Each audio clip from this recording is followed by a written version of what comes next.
മുജാഹിദിൻ്റെ വലിയൊരു നേതാവ് നമ്മുടെ ഉസ്താദിൻ്റെ ഫത്താവ എടുത്ത് ഉദ്ധരിച്ച് തെറ്റിദ്ധരിപ്പിക്കുന്നുണ്ട്. ഒരുപാട് വേദികളിൽ നമ്മുടെ ഉസ്താദുമാർ കൃത്യമായി അതിനെ വിശദീകരിച്ചതും അതിൻ്റെ ഉദ്ദേശം വ്യക്തമാക്കിയതും നമ്മുടെ ഉസ്താദ് തന്നെ കൃത്യമായി അവിടുത്തെ ഫത്താവയിൽ രേഖപ്പെടുത്തിയതുമായ ഒരു വിഷയത്തെ തെറ്റിദ്ധരിപ്പിക്കാൻ വേണ്ടി ഒരു മൗലവി ശ്രമിക്കുന്നുണ്ട്. ഇൻഷാ അല്ലാഹ് അതൊന്ന് കേട്ട് നോക്കാം. എൻ്റെ കയ്യിൽ ഫത്താവ മുഹയ്യിസുന്ന എന്ന് പറയുന്ന പൊന്മൾ അബ്ദുൽ ഖാദർ മുസ്ലിയാരുടെ കിതാബാണ്. ഇത് ഇന്നും നിങ്ങൾക്ക് മാർക്കറ്റിൽ ലഭ്യമായ കിതാബാണ്. അത് വളരെ കറക്റ്റാണ്. പൊന്മള ഉസ്താദിൻ്റെ ഫത്താവ മുഹയ്യിസുന്ന എന്നുള്ളത് ഇന്നും ലഭ്യമായതാണ്. പരമാവധി ആളുകൾ അത് സ്വായത്തമാക്കുകയും വായിക്കുകയും ഇത്തരം വിദഗ്ധക്കാർ പ്രചരിപ്പിക്കുന്ന തെറ്റിദ്ധാരണകൾ അതിൽ നിന്ന് കൃത്യമായി നമുക്ക് മനസ്സിലാക്കി ആ തെറ്റിദ്ധാരണ തീർക്കാൻ പറ്റുന്ന നല്ലൊരു ഗ്രന്ഥമാണ് വന്യരായ ഷെയ്ഖുന പൊന്മള ഉസ്താദിൻ്റെ ഫത്താവ മുഹയ്യിസുന്ന എന്ന് പറയുന്ന ഗ്രന്ഥം. അത് വളരെ കറക്റ്റാണ്. ഈ പൊന്മൾ അബ്ദുൽ ഖാദർ മുസ്ലിയാർ ഏതായാലും മുജാഹിദ് അല്ലല്ലോ, ഇന്നും ജീവിച്ചിരിക്കുന്ന സമസ്തയുടെ വലിയ പണ്ഡിതനാണ്. പൊന്മള ഉസ്താദ് സമസ്തയുടെ വലിയ പണ്ഡിതനാണ് എന്ന് പറഞ്ഞതും വളരെ ശരിയാണ്, ഒക്കെ ശരിയാണ്. ഇനി ആ ഫത്താവ മുഹയ്യിസുന്ന കൃത്യമായി ഉസ്താദിൻ്റേത് തന്നെ വായിക്കുകയും പഠിക്കുകയും ചെയ്ത, അല്ലെങ്കിൽ കൃത്യമായി വായിച്ച ഏതൊരാൾക്കും ഇദ്ദേഹം പറയാൻ പോകുന്ന കബളിപ്പിക്കൽ ബോധ്യപ്പെടുന്നതും പെട്ടതുമാണ്. എന്നിട്ടും ഇയാൾ ഈ ലോകത്തൊന്നും ഇല്ലാത്തതുപോലെ ഇതൊന്നും ആരും കണ്ടിട്ടില്ല എന്നുള്ള രീതിയിൽ ഇയാൾ മുജാഹിദുകൾ മാത്രമുള്ള സ്ഥലത്ത് പോയി ആളാകാൻ വേണ്ടി ശ്രമിച്ചതാണ്. ഇൻഷാ അല്ലാഹ് അതിന് കൃത്യമായ വിവരണം നമുക്ക് ബോധ്യപ്പെടുന്ന രീതിയിൽ പറയാം. ഇതിൽ ഇദ്ദേഹത്തോടൊരു ചോദ്യമുണ്ട്. ഇതിൻ്റെ 412 പേജിൽ നിങ്ങൾക്ക് സ്ക്രീനിലൊക്കെ അത് കാണാം. മൊയ്തി ഷേഖെ രക്ഷിക്കണേ, ബദരീങ്ങളെ കാക്കണ എന്നിങ്ങനെ മരിച്ചുപോയവരെ വിളിച്ചു പ്രാർത്ഥിക്കുന്നത് അനുവദനീയമാണോ? അപ്പോൾ നിങ്ങൾ ആലോചിച്ച് നോക്കണം, എന്താണ് ഇമാം സിന്ദി റഹ്മത്തുള്ളാഹി അലൈഹി പറഞ്ഞത്? പ്രാർത്ഥന ആരാധനയാണ്. എന്താ റസൂൽ പറഞ്ഞത്? പ്രാർത്ഥന ആരാധനയാണ്. എന്താ അള്ളാഹുവിൻ്റെ ഖുർആൻ പറഞ്ഞത്? പ്രാർത്ഥന ആരാധനയാണ്. അപ്പോൾ ഈ പ്രാർത്ഥനയാകുന്ന ആരാധന മൊയ്തി ഷേഖിനോടും ബദരീങ്ങളോടും പ്രാർത്ഥിക്കാമോ എന്ന? അപ്പോൾ ഈ പ്രാർത്ഥനയാകുന്ന ആരാധന മൊയ്തി ഷേഖിനോടും ബദരീങ്ങളോടും പ്രാർത്ഥിക്കാമോ എന്നാണ് ചോദ്യം. എന്താ അദ്ദേഹത്തിൻ്റെ അവതരണത്തിൽ രസകരമായ ഒരു തട്ടിപ്പുണ്ട്. എന്താ പറഞ്ഞാൽ ഇയാളെ ആശയം ഉണ്ടാക്കിയെടുക്കാൻ വേണ്ടിയിട്ട് ഇയാൾ പറഞ്ഞ വളരെ വലിയ ഒരു തട്ടിപ്പുണ്ട്. അതെന്താ അറിയോ? ചോദ്യം ചോദിച്ച അന്നത്തെ വഹാബി ചോദിച്ച ചോദ്യം ഉണ്ടല്ലോ, കുവൈത്തിൽ നിന്നും വഹാബികൾ 25 ചോദ്യം ചോദിച്ചത്, ആ ചോദ്യം ഇയാളെ വകയായിട്ട് എന്താക്കി സ്റ്റേജിൽ ഒപ്പിച്ചിട്ടൊന്ന് റെഡിയാക്കി. അതെന്താ ചോദ്യം ഉള്ളത്? ബദരീങ്ങളെ കാക്കണേ, മുഹിദ്ദീൻ ഷേഖെ കാക്കണേ എന്നു തുടങ്ങിയിട്ടുള്ള പ്രാർത്ഥന അനുവദനീയമാണോ? പ്രാർത്ഥന വഹാബി പറയുമ്പോഴേ വഹാബി ആകുള്ളൂ, അത് വേറെ വിഷയം, അത് എല്ലാവർക്കും മനസ്സിലായി. ഇനി ഇവിടെ മനസ്സിലാക്കേണ്ടത് ഈ ചോദ്യത്തിന് ഈ ബഹുമാനപ്പെട്ട സാധു അതുകൊണ്ട് തന്നെയാകാം ഒരു സംവാദ വേദിയിൽ കരിമ്പിലാക്കൽ ഇയാളെ നേരെ മുഖത്ത് നോക്കിയിട്ട് പെരുങ്കള്ളൻ എന്നൊക്കെ പറയുന്നുണ്ട്. എനിക്ക് തോന്നുന്നത് ഇയാളെക്കുറിച്ച് ശരിക്കും പഠിച്ചതിന് ശേഷം തന്നെയാണോ അദ്ദേഹം അത് പറഞ്ഞത് എന്ന് ബലമായി സംശയിക്കാൻ ഇപ്പോൾ നമുക്ക് ടാക്സ് ഒന്നും കൊടുക്കണ്ടല്ലോ.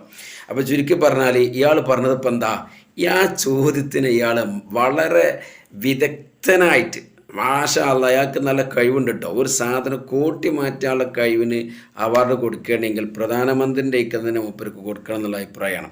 കാരണം ഇയാൾ കാട്ടിയ കാര്യങ്ങൾ, ഈ പ്രാർത്ഥനയാകുന്ന ആരാധന മുഹിദ്ദീൻ ഷെയ്ഖിനോടും ബദരീങ്ങളോടും പ്രാർത്ഥിക്കാമോ? കേട്ടോക്കി നിങ്ങൾ, അങ്ങനെ അയാൾ പറയണത്. എങ്ങനെ ചോദ്യം മാറ്റി? എങ്ങനെ പ്രാർത്ഥന ആരാധനയാണെന്ന് ഹദീസിലുണ്ട്, പ്രാർത്ഥന ആരാധനയാണെന്ന് ഏതൊരു ഇമാമിൻ്റെ പേരും പറഞ്ഞു, പ്രാർത്ഥന ആരാധനയാണെന്ന് ഖുർആനിലുണ്ട്, അദ്വാഹുൽ ഇബാദ എന്നുള്ള ഖുർആനിലുണ്ടെന്ന് ഇപ്പോൾ അയാൾ പറഞ്ഞത്. അല്ലാഹു അല അങ്ങനെ ആയത്തെ നമ്മൾ കണ്ടിട്ടില്ല. പ്രാർത്ഥന ആരാധനയാണ് എന്ന് പച്ചക്ക് അങ്ങനെ പറയുന്ന അദ്വാഹുൽ ഇബാദ ഹദീസിൽ പറഞ്ഞതുപോലെ അള്ളാഹുവിനോട് ദ്വാരിക്കുന്നത് ഇബാദത്താണ് എന്ന് പറഞ്ഞതുപോലെ ഖുർആനിലും പ്രാർത്ഥന ആരാധനയാണ് എന്ന് അങ്ങനെ പറഞ്ഞൊരായത്ത് ഇല്ല. അത് ഇയാളുണ്ടാക്കിയതാണ്. അത് പോട്ടെ, അതിനിപ്പോൾ നമ്മൾ സമ്മതിച്ചു കൊടുക്കുക, പ്രശ്നമൊന്നുമില്ല, ഹദീസിലുള്ളത് തന്നെയല്ലേ, അതുകൊണ്ട് പ്രശ്നമൊന്നുമില്ല. പിന്നെ റസൂല കൊണ്ടുവന്നതിനെ നിങ്ങൾ പിടിക്കണം എന്നുള്ള ഖുർആനിലുണ്ടല്ലോ, അങ്ങനെ വേണമെങ്കിൽ ഒപ്പിച്ച് കൊടുക്കാം, കുഴപ്പമില്ല, നമ്മൾ ഓരോ ഭാഗത്തിൽ നിന്ന് കൊടുക്കാം.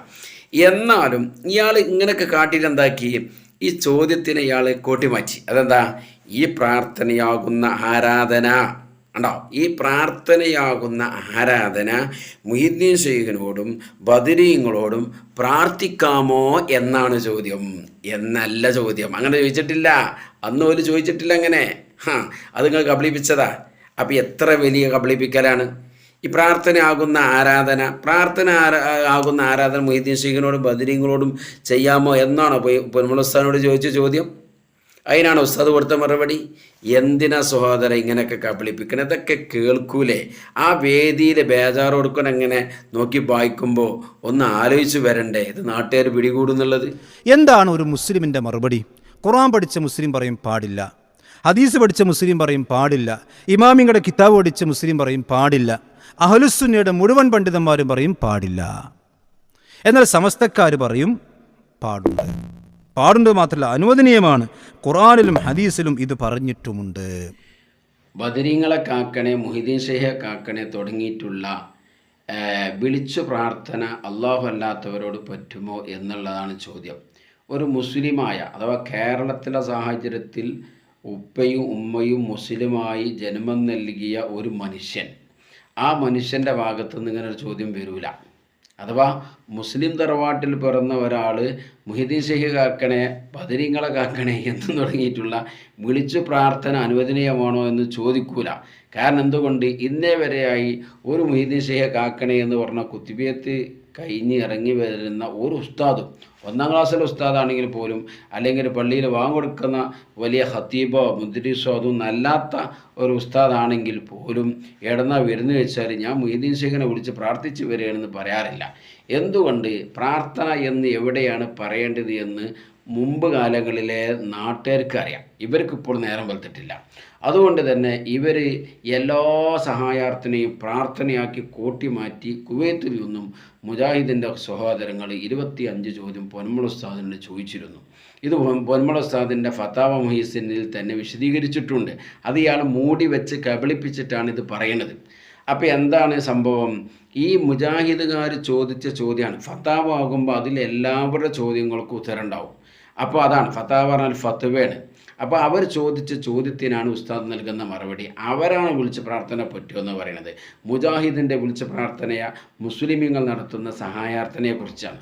അപ്പോൾ സഹായാർത്ഥന പറ്റുമോ എന്ന് ചോദിക്കേണ്ടടുത്ത് വിളിച്ച് പ്രാർത്ഥന പറ്റുമോ എന്ന് ചോദിച്ച തെറ്റ് ഇവർ ബോധപൂർവം മറച്ച് വെച്ച് കബളിപ്പിച്ച് ഇത് സുന്നികൾ ചോദിച്ച ചോദ്യമായും, സുന്നികൾക്കിടയിൽ പ്രാർത്ഥന എന്ന് പറഞ്ഞാൽ എന്താണ് എന്ന് വകതിരിയുന്നൊരു സാധനമുണ്ട്, എല്ലാവർക്കും തിരിയും.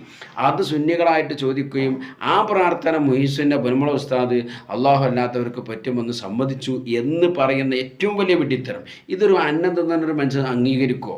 പൊന്മുള ഉസ്താദിനെ പോലെയുള്ള സമസ്തയിലെ സമുന്നതനായ പണ്ഡിതനെ ജനങ്ങൾക്കിടയിൽ സുപ്രസിദ്ധമായ അല്ലെങ്കിൽ അല്ലാഹു അല്ലാത്തവർക്ക് അരുതെന്ന് ഖുർആനിലും സുന്നത്തിലും അയിമ്മത്തുൽ കിറാമിൻ്റെ ഗ്രന്ഥങ്ങളിലുമൊക്കെ പറഞ്ഞ പ്രാർത്ഥന എന്തെന്നാണോ അത് അല്ലാഹു അല്ലാത്തവർക്ക് പറ്റുമെന്ന് സമസ്തൻ്റെ സെക്രട്ടറിമാരിൽപ്പെട്ട ബഹുമാനപ്പെട്ട പൊന്മുള ഉസ്താദ് പറയുമെന്ന് വിശ്വസിക്കാൻ ചോറ് തിന്നുന്ന മനുഷ്യന്മാരല്ല ഇവിടെ ഉള്ളത്. ഉസ്താദ് അത് പറയോ?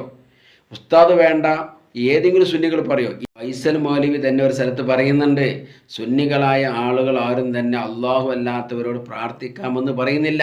അതേസമയത്ത് സുന്നികൾക്ക് അല്ലാഹു അല്ലാത്തവരോട് സഹായം ചോദിക്കുന്നതിനെക്കുറിച്ച് പലതിനെക്കുറിച്ചും പ്രാർത്ഥന ആകണില്ല എന്നുള്ള വാദമാണ്. ഇതാണ് അയാൾ പറഞ്ഞത്. അപ്പോൾ അയാൾക്കറിയാം അല്ലാഹു അല്ലാത്തവർക്ക് അരുതെന്ന് ഖുർആൻ പറഞ്ഞതോ ഹദീസ് പറഞ്ഞതോ അയിമ്മത്തുൽ കിറാമുകൾ അതൊക്കെ കണ്ട് പഠിച്ച് കൃത്യമാക്കി തന്നതുമായൊരു പ്രാർത്ഥന ഉണ്ട്, ഒരു ദുആ ഉണ്ട്, ഒരു അദ്ദുആ ഉണ്ട്. അത് അല്ലാഹു അല്ലാത്തവർക്ക് അരുതെന്ന് എല്ലാവർക്കും അറിയുന്നതാണ്. അത് പൊന്മുള ഉസ്താദ് ഒരിക്കലും അല്ലാഹു അല്ലാത്തവർക്ക് പറ്റുമെന്ന് പറയില്ല.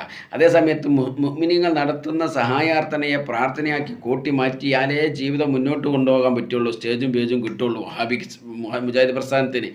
അങ്ങനെയുള്ള മുജാഹിദ് പ്രസ്ഥാനക്കാർ ചോദിച്ച ചോദ്യമാണ് ബദരീങ്ങളെ കാക്കണേ, മുഹീദ്ദീൻ ഷെയ്ഖ് കാക്കണേ എന്ന് തുടങ്ങിയിട്ടുള്ള പ്രാർത്ഥന അല്ലാഹു അല്ലാത്തവർക്ക് പറ്റുമോ എന്നുള്ള ചോദ്യം.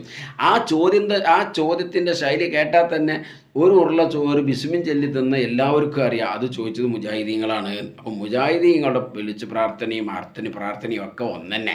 അഥവാ മുസ്ലിമീങ്ങൾ നടത്തുന്ന സഹായാർത്ഥനക്ക് ഒരു പ്രാർത്ഥന അറിയും, ആരെങ്കിലും അങ്ങോട്ടും ഇങ്ങോട്ടും വല്ല സഹായം ചെയ്യിച്ചാൽ അതും പ്രാർത്ഥനയാകും, വേറെ ഏതെങ്കിലും ഭരണാധികാരിക്ക് ഹർജ് നൽകിയാൽ അതും പ്രാർത്ഥനയാകും. ഇങ്ങനെ കാണുന്നതും കേൾക്കുന്നതൊക്കെ പ്രാർത്ഥന ആക്കിയെങ്കിലേ അന്നം മുട്ടാതെ പോകൂ. അപ്പോൾ അതിനു വേണ്ടി അവർ തന്നെ ഉണ്ടാക്കിയ ചോദ്യത്തിന് കൃത്യമായി ആ ഉരുളക്കുപ്പേരി എന്ന നിലക്ക് നിലക്ക് നിങ്ങൾ പ്രാർത്ഥന എന്ന് പേരിട്ടാലും വേണ്ടില്ല, വെള്ളിയാഴ്ച രാവ് എന്ന് പേരിട്ടാലും വേണ്ടില്ല, എന്ത് പേരിട്ടാലും വേണ്ടില്ല, മുഹീദ്ദീൻ ഷെയ്ഖ് കാക്കണേ എന്നല്ല പറഞ്ഞത്.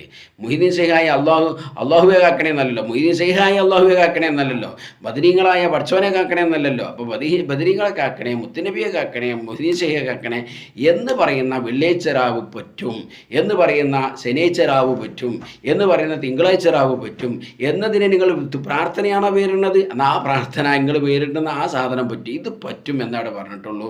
എന്നല്ലാതെ അല്ലാഹു അല്ലാത്തവർക്ക് അരുതെന്ന് ഖുർആനും സുന്നത്തും പറഞ്ഞ ഒരു പ്രാർത്ഥന എന്താണോ, ഒരു ആരാധനയുടെ വ്യാപ്തിയിലും പരിധിയിലും പെടുന്ന സാധനം എന്താണോ, അത് അല്ലാഹു അല്ലാത്ത ഒരാൾക്കും പറ്റുമെന്ന് പറയുന്ന ഒരു സുന്നിയും ഒരു കുട്ടി പോലും സുന്നത്ത് ജമാഅത്തിൻ്റെ കൂട്ടത്തിലുണ്ടാകൂല. പിന്നെ സമസ്തയുടെ ആലിമീങ്ങളിൽ ഉണ്ടാവുമോ? അപ്പോൾ ഇത്രയും വലിയ സംഗതി സുന്നികളുടെ മേൽ വെച്ച് കെട്ടി പറഞ്ഞ് നടന്നെങ്കിലേ അടുത്ത സ്റ്റേജും പേജും കിട്ടുള്ളൂ എന്നുള്ളത് കൊണ്ട് മാത്രമാണ് ഇയാൾ പോകുന്നത്. അള്ളാഹു അദ്ദേഹത്തിനും തൗഫീഖും ഈ ഹിദായത്തൊക്കെ കൊടുക്കട്ടെ. പാവല്ലേ.